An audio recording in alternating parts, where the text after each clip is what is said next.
اعوذ باللہ السمیع العلیم من الشیطان اللعین الرجیم بسم اللہ الرحمن الرحیم الحمد للہ الذی لا یفرہ من والجمود ولا یقضیہ العطاء والجود اس کل موت منتقص سوا فکل مانع مذموم ما خلا وهو المنان بفوائد النعم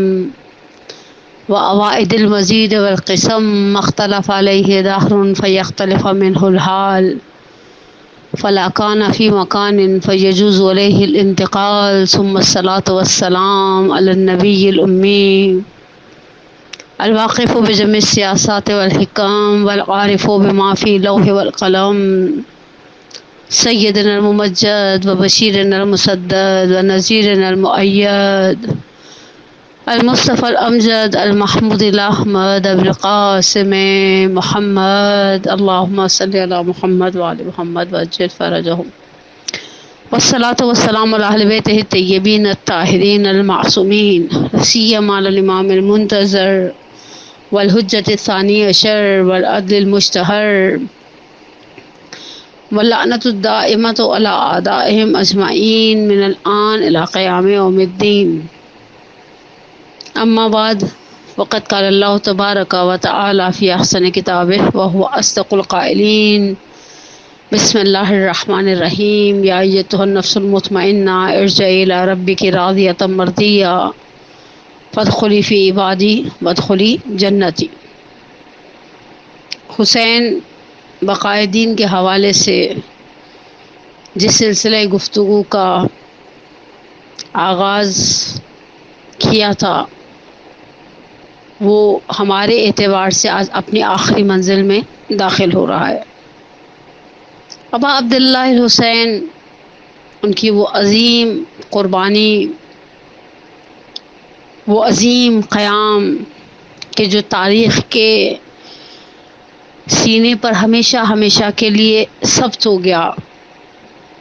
کہ جسے پروردگار عالم کے ارادے نے ایک جاویدانی بخشی، جسے اس قیام کے اندر موجود افراد کی جامعیت نے، دیکھیں جو اصحاب سید الشہداء تھے وہ اپنی مثال آپ تھے۔ ہم نے بار بار سید الشہداء حسین مظلوم علیہ الصلوۃ والسلام کے جملے کی طرف اشارہ کیا، واللہ انی لعلم اصحابا اوفی من اصحابی، خدا کی قسم میں نے اپنے صحابہ سے زیادہ اچھے صحابہ نہیں دیکھے۔ یعنی سید الشہداء کا یہ جملہ کوئی نعوذ باللہ من ذالک ثم نعوذ باللہ من ذالک معمولی جملہ نہیں ہے۔ سید الشہداء کے اصحاب کس کمال کے اصحاب تھے،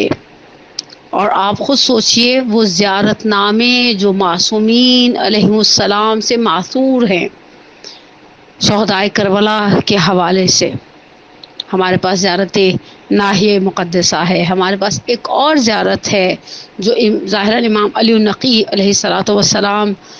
سے منقول ہے، کیونکہ امام علی النقی سے ہمارے پاس تین زیارتیں جو ہیں وہ مشہور ہیں، ہماری کتابوں میں موجود ہیں۔ پہلی زیارت جامع کبیرہ ہے،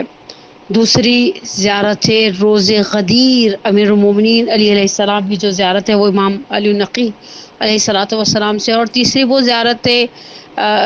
شہدائے کربلا ہے جس میں ان کے قاتلین کے ناموں کو بھی، بعض شہدائے کربلا کے قاتلین کے نام بھی اشارتاً یعنی نام لے کر ذکر کیا گیا ہے۔ اور ہمارے علماء اس زیارت غدیر کے حوالے سے بزرگان یہ جملہ کہتے ہیں کہ اگر کوئی شخص معارف امیر المومنین کو یعنی امیر المومنین کی معرفت حاصل کرنا چاہتا ہے تو بس اسے چاہیے اس زیارت کا مطالعہ کرے۔ دیکھیں زیارت ایک باب ہے معرفت کا۔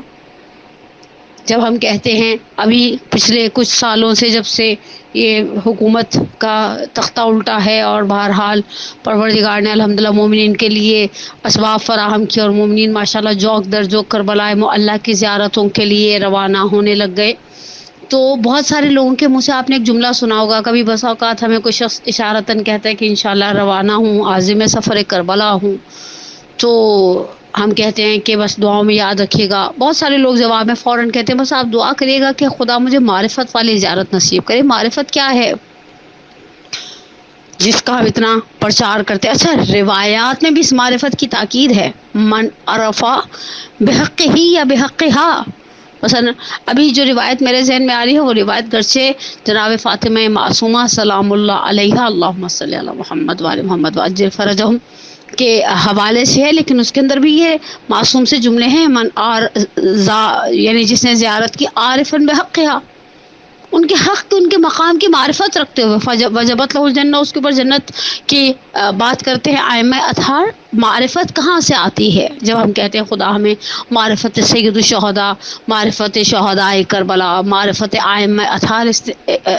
عنایت کرے، خود معرفت کا پہلا زینہ خود یہ زیارتیں ہیں۔ اور الحمدللہ رب العالمین ہمارے پاس معصور زیارتیں، معصور یعنی وہ زیارتیں جو معصوم علیہ السلام سے صادر ہوئی ہیں۔ ہمارے پاس ماشاءاللہ ایک عظیم تعداد کے اندر زیارتیں وہ موجود ہیں، جو زیارتیں ہمارے پاس ائمہ اطہار سے پہنچی ہیں۔ آپ دیکھیے، اور پھر وہ کامل الزیارات کے اندر ان روایات کی کو دیکھیے جو زیارتوں کی، مختلف زیارتوں کی فضائل کی طرف اشارہ کرتا ہے۔ تو اگر علماء کہتے ہیں اگر کوئی امیر المومنین کی معرفت کو حاصل کرنا چاہتا ہے، اسے چاہیے غدیر والے دن کی زیارت پڑھے جو امام علی النقی سے ہے۔ ائمہ اطہار کی اوپر جو جامع ترین زیارت ہے وہ زیارت جامع کبیرہ ہے، جو پھر امام علی النقی علیہ الصلوۃ والسلام سے ہے۔ اور اس زیارت جامع کبیرہ کے حوالے سے پچھلے دنوں ایک شرح دیکھنے کا اتفاق ہوا، بہت ساری انوار ساطعہ لکھی گئی ہے شرح زیارت جامع کبیرہ، یعنی بڑی اچھی فیمس قسم کی کتابیں ہیں جو شرح زیارت جامع کبیرہ کے حوالے سے لکھی گئی ہیں۔ شاید ظاہراً سید عبداللہ شبر کی بھی یہ کتاب ہے زیارت جامع کبیرہ کے حوالے سے۔ اس کے اندر مرحوم مجلس الہ الرحمہ کے حوالے سے ایک جملہ استاد بزرگوار نقل کرتے ہیں کہ انہوں نے مکاشفے کے عالم میں دیکھا کہ وہ حرم سامرہ میں کھڑے ہیں، اور حرم سامرہ میں جب داخل ہوتے ہیں تو وہاں پر پہلے سے ہی ہمارے زمانے کے امام زمانہ اجل اللہ تعالی فرجہ الشریف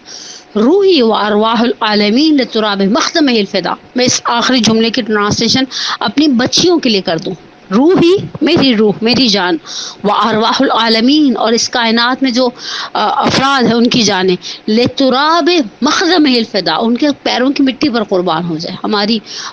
حسن ہم امام زمانہ پر فدا ہو جائیں۔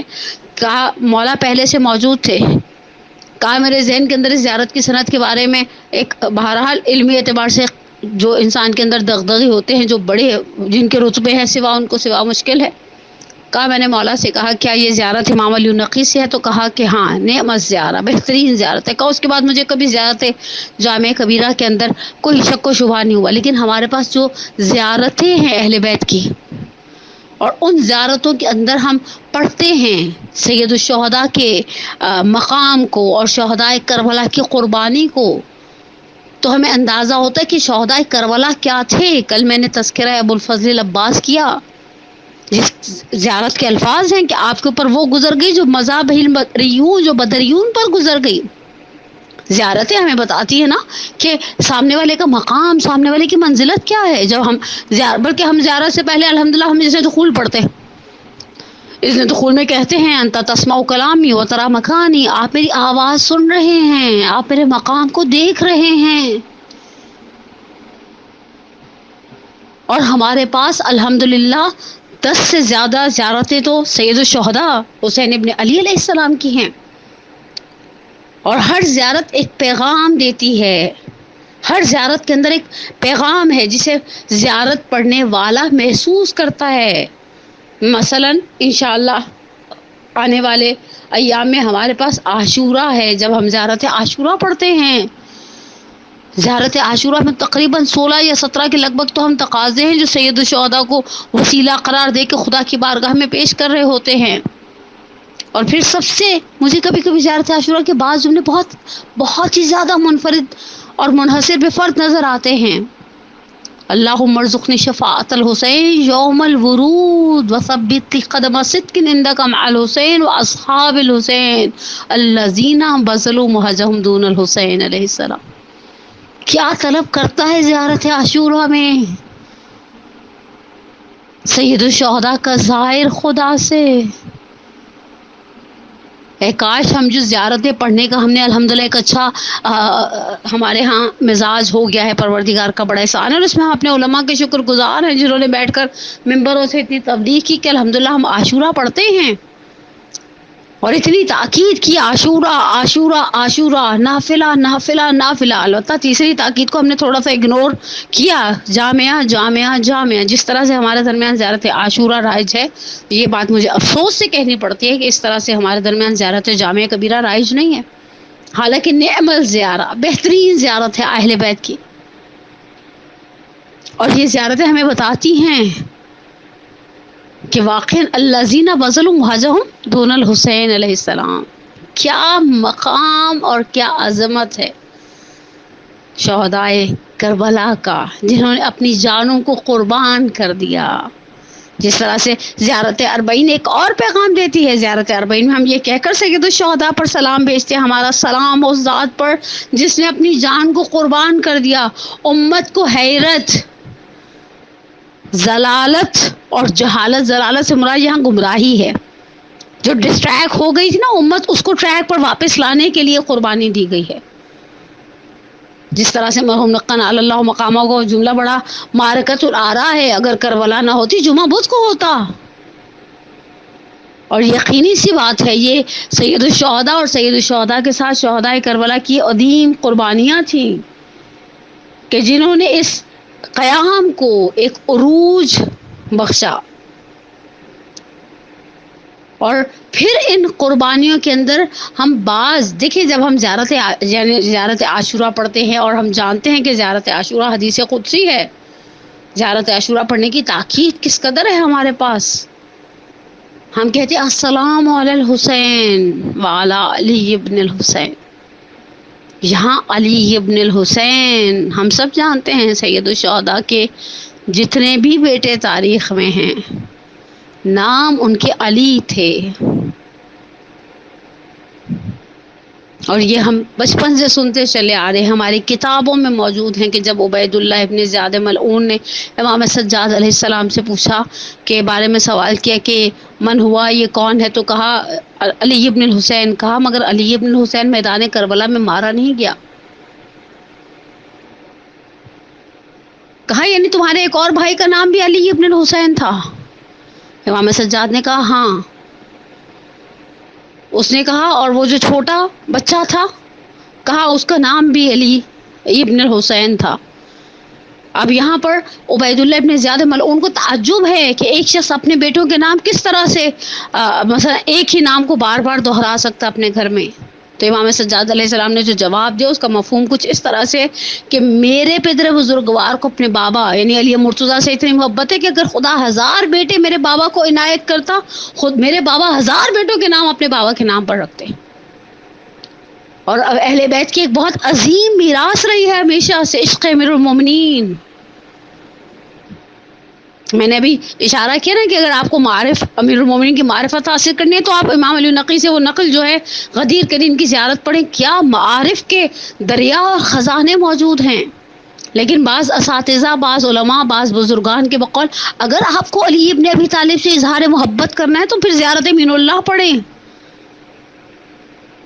نوعاً ہمارے پاس شاید یعنی میرے علم میں نہیں ہے کہ ہمارے پاس امام سجاد علیہ السلام سے کوئی زیارتیں ہوں، ہماری زیادہ تر زیارتیں 5 اور 6 امام سے ہیں،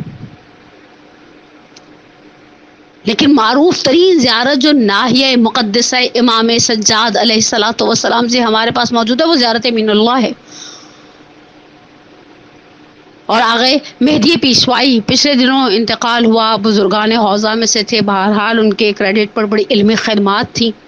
خدا انشاءاللہ ان کے درجات کو بلند کرے۔ اپنی کتاب سیرہ پیشوایان میں اشارہ کرتے ہیں، کہا واقع کربلا کے بعد کبھی کبھی میرے یعنی 5 امام نقل کرتے ہیں کہ میرے بابا کبھی کبھی بہت رنجور ہو جایا کرتے تھے، اور انہوں نے مدینے کے باہر ایک سیاہ چادر، ایک سیاہ خیمہ نصب کیا ہوا تھا، اور میرے بابا وہیں سے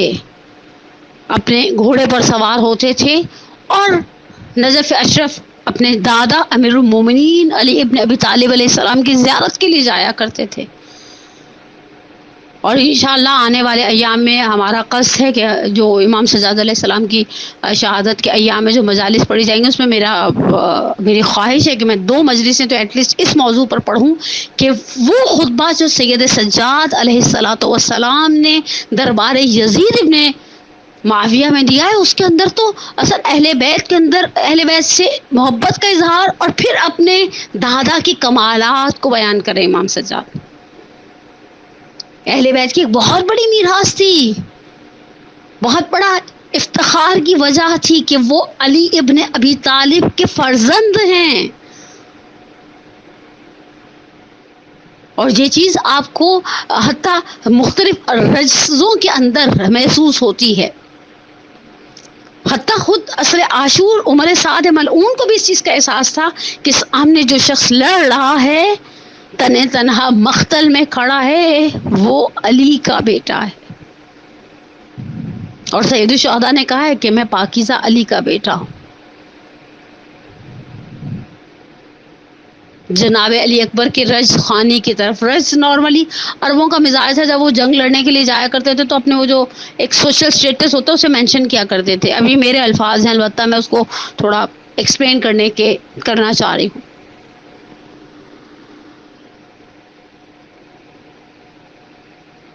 اور اس بات پر ہمیشہ اہل بیت عصمت و طہارت نے اس بات کو باعث فخر و افتخار اور عزت اور اعزاز سمجھا ہے کہ جس طرح سے امام سجاد علیہ السلام فرماتے ہیں اسد اللہ و رسولہ منا، الطیار منا، حیدر کرار منا، یہ ہم سے ہیں، یہ ہم میں سے ہیں، یہ ہم میں سے ہیں۔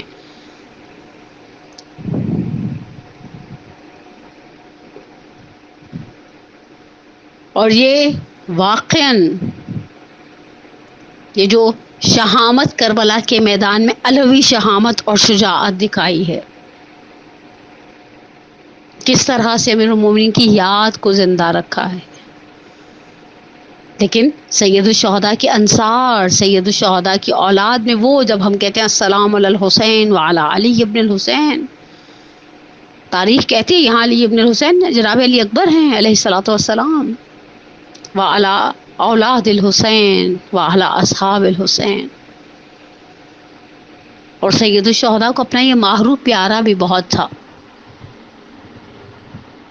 علی اکبر سید الشہداء کی نگاہ میں ایک خاص مقام رکھتے تھے۔ مرجع بزرگوار آغا شہاب الدین مرعشی نجفی اعلی اللہ مقامہ، ایک زمانے میں آستان مقدس معصومہ سلام اللہ علیہ سے ایک نیوز پیپر تو نہیں کہا جا سکتا، نیوز پیپر کی نسبت بہت چھوٹا سائز تھا، لیکن ایک پیپر ڈسٹریبیوٹ ہوا کرتا تھا، اس کے اندر چھوٹے چھوٹے سے علماء کے واقعات، حضرت فاطمہ معصومہ سلام اللہ علیہ کی کرامات نقل کی گئی ہوتی تھی۔ اس کے اندر ایک چیز کی طرف اشارہ کرتے ہیں آغا شہاب الدین مرعشی نجفی کے، جب وہ نجف اشرف میں تھے، کہا ایک دن رات میں شب عاشور، شب جمعہ، میں نے حرم سید الشہداء کے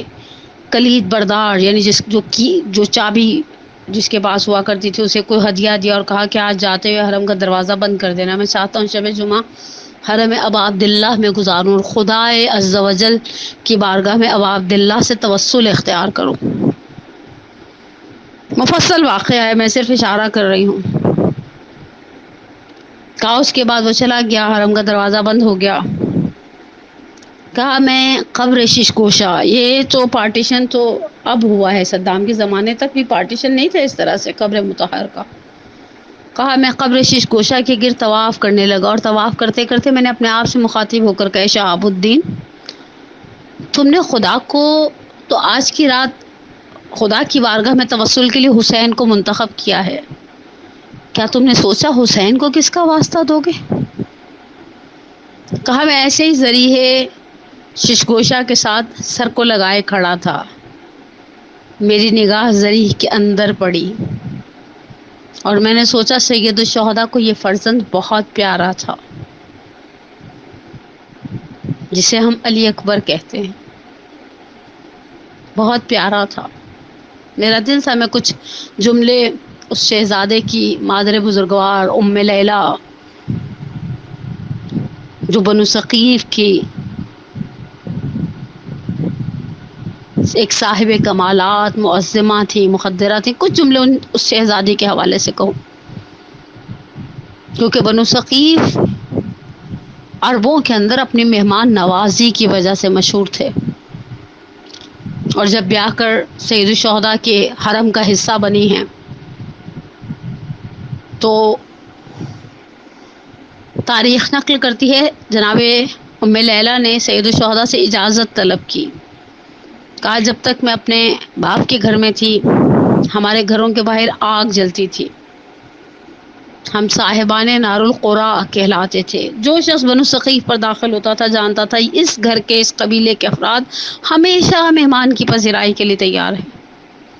اگر آپ اجازت دیں تو حجرے کے باہر آگ جلا دوں تاکہ مدینے میں آنے والے کو پتہ ہو اس گھر کا مالک ہمیشہ مہمان کی پذیرائی کے لیے۔ دیکھیں وہ زمانہ آج سے 1400 سال پہلے کا انوائرمنٹ، سرکمسٹانسز، ہر چیز الگ تھی۔ سید الشہداء نے اس بات سے انکار نہیں کیا، ظاہری سی بات ہے بنو ہاشم خود بھی مہمان نواز تھے، شجاعت، سخاوت، مہمان نوازی، کمالات اور حسنات کا ایک مجموعہ تھے بنو ہاشم۔ اور جناب ام لیلہ کے بعد جب شہزادے علی اکبر بڑے ہوئے ہیں تو وہ بھی اپنے حجرے کے باہر اسی طرح سے آگ جلایا کرتے تھے۔ حاکم شام کے دربار میں کچھ چاپلوس بیٹھے ہوئے تھے، اس کے مصاحبین، اس کے کمپینینز، تو کسی نے چاپلوسی کی انتہا کرتے ہوئے ایک جملہ کہا کہ آپ نے بہت اچھا کیا کہ اپنے بعد یزید کو خلافت کے لیے نامزد کر دیا، اس روئے زمین پر کوئی اس سے بڑا اہل نہیں ہے اس خلافت کی مسند کے لیے۔ تو حاکم شام نے کہا تم بھی جانتے ہو اور میں بھی جانتا ہوں حقیقت ایسے نہیں ہے۔ تو اس نے کہا آپ کے خیال میں کوئی ہے جو اس مسند خلافت کا اہل ہو؟ تو کہا ہاں علی ابن الحسین۔ کہا کون علی ابن الحسین؟ حسین نے تو اپنے سارے بیٹوں کے نام اپنے باپ کے نام پر رکھے۔ کہا وہ علی جو صاحب نار القرا ہے، جسے بنو ہاشم سے سخاوت ملی، شجاعت ملی، مروت ملی، اور جسے بنو ثقیف سے مہمان نوازی ملی۔ میرا سلام ہو اس شاہزادے پر جسے حسین کے قریب جگہ بھی ملی۔ آقا شہاب الدین مرشی نجفی کہتے ہیں میں نے سوچا ابا عبداللہ کو کتنا عزیز تھا یہ فرزند، اور کیوں عزیز نہ ہوتا۔ حسین نے جب بھیجا ہے، سید الشہداء نے جب بھیجا ہے تو سید الشہداء کے لیے بھیجنا علی اکبر کو آسان کام نہیں تھا۔ عزیز آنے من آغا روزائی استاد میں ایک جملہ ہے آغا فاطمیہ کا، بقول ان کے پوری دنیا کے اشعار جو جناب علی اکبر کی رسا میں ان کی مصیبت کو بیان کرتے ہیں، کوئی شعر نیر تبریزی کے شعر جیسا نہیں ہے، کہ جب سید الشہداء نے میں شہادت نہیں پڑھوں گی، شہادت پڑھنے کی ہمت نہیں ہے میرے اندر، شہادت پڑھنے کا حوصلہ نہیں میرے اندر، لیکن جب سید الشہداء نے رخصت کیا ہے، اب یہ جملے ارباب ممبر کے ہیں، مڑ مڑ کے مجھے دیکھتے جانا علی اکبر۔ سید الشہداء کے لیے تو یہ کہنا بھی آسان نہیں ہوگا نا، مڑ مڑ کے مجھے دیکھتے جانا علی اکبر، لیکن جب رخصت کر دیا، جب حسین آہستہ آہستہ گھوڑے کے پیچھے چلتے رہے، آغا حسین اندلی پہ حمدانی کہتے ہیں کچھ دیر کے بعد شہزادہ واپس آیا، آ کر آواز دی جہد الحدید قد قتلنی بابا، زرہ بہت گرم ہو گئی ہے۔ سید الشہداء نے مقاتل و منابر کہتے ہیں اپنی علی اکبر کے منہ میں ایک روایت کے مطابق اپنی زبان دی، تو کہا بابا آپ کا منہ تو میرے دہن سے زیادہ خشک ہے۔ ایک مقام پر ہے کہ سید الشہداء نے اپنی انگوٹھی علی اکبر کے منہ میں دی، لیکن جب آخری آواز کو سنا، سلام تودیع تھا، وداع کا سلام تھا، اس سلام کے جواب کو سننے کی امید نہیں تھی شہزادے کو، اور حسین نے بے ساختہ کہا ان دنیا بعدک لفا، علی اکبر دنیا رہنے کے قابل نہیں رہی۔ یہاں ایرانی علماء میں سے بعض کا نظریہ یہ ہے کہ نیر تبریزی کے جملے بڑے سخت ہیں، کہ سید الشہداء پہنچے اور دیکھا جوان کس طرح سے ایڑیاں رگڑ رہا ہے، وہ اسماعیل کربلا، تو سید الشہداء نے کہا دیدے بگوشا مرا دل خون مکھن زیادہ یہ لیلا مرا مجنون نہ کن. میں کہتی ہوں آپ نے 2 شعر برے صغیر پاک و ہند والے علماء کے اگر سن لیے ہوتے تو شاید یہ نہ کہتے کہ نیر تبریزی سے زیادہ خوبصورت اشعار کسی نے نہیں گئے. پہلا شعر ہدیہ کروں مرحوم ذیشان حیدر جوادی کو، اور مرحوم ذیشان حیدر جوادی کے شعر کے اندر ایک ماں کی ممتا کا اظہار ہے. جب سید الشہداء نے آواز دی اے بنو ہاشم کے بچوں آؤ، مجھ سے لاش علی اکبر نہیں اٹھتا، تو جناب زینب در خیمہ پر آئی اور آواز دی لاشا ہے برابر کا بھیا سے نہ اٹھے گا، میں پالنے والی ہوں گودی میں اٹھا لوں گی، بھیا مجھے آواز دو میں گودی میں اٹھا لوں گی. اور دوسرا جملہ میر انیس کا ہے، وہاں صرف احساسات ہیں. صبر سید الشہداء میر انیس اور ہم جیسوں کی سوچ سے بہت بالا تر تھا، لیکن میر انیس علیہ الرحمہ زبان حال کو جس انداز سے بیان کرتے میں کہتی ہوں جگر کو آگ لگ جائے انسان کی یہ جملہ سن کر. کہا جب حسین بالین علی اکبر پر پہنچے، کہا کبھی سر کو دائیں جانب ڈھلکاتے ہیں، کبھی بائیں جانب ڈھلکاتے ہیں، کبھی پیروں کو کھینچتے ہیں، کبھی پیروں کو سمیٹتے ہیں. سید الشہداء نے ارباب منبر کہتے ہیں کہا آؤ لال میں تمہیں خیمے میں لے کر جاؤں. شہزادے نے ایک ہاتھ باپ کی گردن کے گرد ڈالا، دوسرا ہاتھ کلیجے سے نہیں اٹھایا. کہا بیٹا دونوں ہاتھوں کو ہماری گردن میں ڈالو، ہم ہمت کریں. کہا بابا دوسرا ہاتھ کلیجے سے ہٹتا نہیں ہے. حسین نے اکبر کے ہاتھ پہ ہاتھ رکھا، کیا منظر دیکھا، ارے ٹوٹا ہوا برچی کا پھل ہے. میں کو ابراہیم آئی ہے میدان کربلا میں، ابراہیم کربلا کی آنکھوں پہ پٹی نہیں، ہاتھوں میں راشا نہیں، اسماعیل کربلا کے ہاتھ پیر بندے نہیں. کھینچتے ہیں شہدی سینہ اکبر سے علی علی ادرکنی علی ادرکنی.